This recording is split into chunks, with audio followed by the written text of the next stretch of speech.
Oi, gente, tudo bem? A gente vai continuar falando de ansiedade hoje, porque tu precisa entender como é que tu vai reagir a essa ansiedade, como é que tu vai te libertar dessa ansiedade, como é que tu vai sair desse processo que eu tenho certeza que se tu tá nesse vídeo, tá te incomodando, tá atrapalhando a tua vida, tá bloqueando muitos contextos, eu tenho certeza que já fez tu perder muita oportunidade, eu tenho certeza que tu já deixou de fazer muitas coisas por causa dessa ansiedade. Então, ao final desse vídeo, tu vai estar entendendo o porquê que isso ainda perdura na tua vida, por que ainda isso se faz importante na tua vida. Por que tu tem uma interpretação da realidade que te faz ficar ansioso? Tu viu que a gente já começa a usar o termo de interpretação da realidade que te faz ficar ansioso, porque eu tenho certeza que nesse momento a gente já construiu uma ideia juntos, de que a nossa interpretação da realidade muda muito a reação fisiológica que a gente tem perante a situação. Toda vez que eu vejo uma situação e interpreto ela como uma ameaça, o meu corpo reage dessa forma. A gente pode pensar que a situação acontece na nossa vida e que a forma com que a gente enxerga diz respeito às nossas histórias, às nossas vivências, ao que a gente aprendeu. Se eu encaro uma situação de uma forma, muito provável outra pessoa encara de outra. E eu tenho isso racionalmente na minha mente. Eu sei que eu enxergo dessa forma e que tem gente que tira de letra, tem gente que leva muito tranquilamente a mesma situação, mas eu enxergo como ameaçadora. E isso é uma forma de eu interpretar de acordo com o que eu vivi na minha vida. Pode ser que eu tenha vivido um trauma, pode ser que eu esteja me encarando como incapaz de vivenciar essa situação de forma diferente. Mas acontece que são fases da vida e muito provavelmente tu já adquiriu habilidades diferentes e essa situação vai ser vivida de forma diferente. Só que a gente também carrega crenças autorrealizáveis. Quando eu acho que eu vou me dar mal em alguma situação, eu penso tanto no mal-estar, eu foco tanto no mal-estar anterior à situação, que eu acabo fazendo ela ficar mal. A gente tem um vício de pensamento que é quase que um reflexo de pensamento. A gente tende a achar que a gente vai se sair da mesma forma que a gente se saiu numa última situação. Então a gente cria uma ideia de que eu vou ter o mesmo comportamento porque eu já tive experiências passadas que foram dessa forma. Eu bloqueio qualquer tipo de reação diferente das que eu já conheço, e eu já me programo emocionalmente, eu já me programo cognitivamente, fisiologicamente para ter as mesmíssimas reações. Também faço o ambiente responder dessa forma, porque inconscientemente eu já vou provocando esse ambiente a ele reagir dessa forma. O meu emocional e o meu psicológico procuram evidências no ambiente que façam a minha crença dizer que sim, eu tô certa. Por exemplo, uma pessoa ansiosa, uma pessoa que tem medo de falar em público, ela vai se comunicar em público e ela vai procurar como se fosse um radar as situações ou as provas que mostrem que as pessoas não estão gostando do que ela tá falando, ou de que ela tá ansiosa e de que tá parecendo que ela tá ansiosa, que as pessoas estão percebendo. Talvez ela possa ter crenças de que ela não sabe falar direito, de que ela pode cometer erros na fala, coisa desse sentido, e aí ela provoca isso e realmente acontece. Porque a pessoa que tem uma ansiedade maior que as outras pessoas, ela teme tanto isso que ela fica ansiosa pela ansiedade. E aí ela tem um radar interno para as próprias sensações físicas dela. As reações físicas dela já se tornam um gatilho. Por que que isso acontece? Porque ela entende como, além de ser uma ameaça, como algo que eu preciso evitar. Eu entendo a ansiedade como algo que eu não quero vivenciar. E a gente funciona como pensa em prazer e dor. E o ser humano ele gosta de ir para onde ele se aproxima do prazer e foge da onde ele enxerga como dor, como desprazer. Então, se a gente pensa dessa forma, a ansiedade como algo 100% ruim, eu vou querer evitar ela de muitas formas. E com essa evitação, eu trago também comportamentos que mantêm o meu ciclo de ansiedade.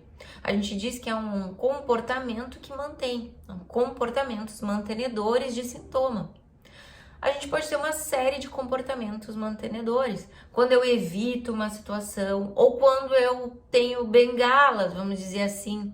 Quando eu acho que quando eu vou me apresentar eu começo a tremer demais, e aí eu pego e vou montando rituais de segurar alguma coisa mais dura o tempo inteiro, seguro uma caneta. E até no primeiro momento não tem tanta importância. Só que no final de um tratamento, o ideal é que a gente não tenha mais esses comportamentos, porque eu vou assimilando que a minha boa desenvoltura nas situações sociais que eu vou vencendo são por causa desses comportamentos. E aí eu não percebo que eu tô me apropriando do domínio da minha ansiedade. Porque a ansiedade é um sentimento natural. Vamos falar de ansiedade como sentimento natural. A ansiedade, ela nos alerta para coisas importantes que a gente pode fazer. Ela nos alerta para coisas importantes que a gente pode nos precaver, nos prevenir, nos cuidar de outras pessoas.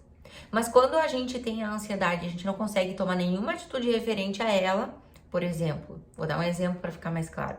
Se eu tô muito nervosa porque vou sair do consultório e pode ser que eu seja assaltada, eu começo a ficar nervosa antes disso e eu não faço nada referente a isso, então a minha ansiedade ela não está sendo produtiva. Agora, se eu já saio do consultório, já olho para os dois lados, guardo as minhas coisas, não aparento estar com coisas na mão para que seja facilmente, para que eu seja um alvo fácil, então eu estou usando a ansiedade de forma adequada. A ansiedade ela é muito boa para nos alientar, por exemplo, para coisas que a gente precisa melhorar ou para coisas que eu preciso fazer. A ansiedade, ela fica ali, olha só, tu tem algumas coisas pra fazer, quem sabe tu não faz agora. E aí tu pega e escuta ela e diz, não, eu vou fazer nesse momento. Então tá tudo bem. Agora, se eu me preocupo com coisas que estão fora do meu controle, eu só gasto energia e isso não me produz nenhuma segurança. Porque eu acho que eu tô me precavendo através das preocupações, mas é mental, é só uma ideia mental. Porque na minha vida real eu tô deixando de cuidar da minha vida para ficar me preocupando com coisas que eu não tenho a menor noção que pode acontecer. Então vamos se lembrar, né? De quando eu tenho uma preocupação, uma ansiedade, se eu posso fazer alguma coisa com isso, se eu posso garantir que algo não vai me acontecer, eu vou tomar todas as medidas possíveis. Agora, porque não dá, não tem porque eu me preocupar, ficar imaginando coisa, fantasiando. Às vezes a pessoa fantasia demais, ela cria ao redor dela um mar de emoções negativas que pode ser que ela contamine outras pessoas, ela crie situações que não existam e ela fica rompendo com a realidade, não que seja uma grande quebra com a realidade, mas ela fica vivendo uma história dentro da cabeça dela que não existe. Então isso é importante a gente perceber.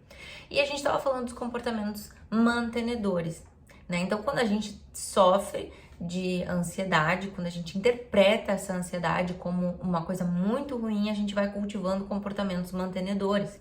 E muitos desses comportamentos mantenedores são de evitar situações.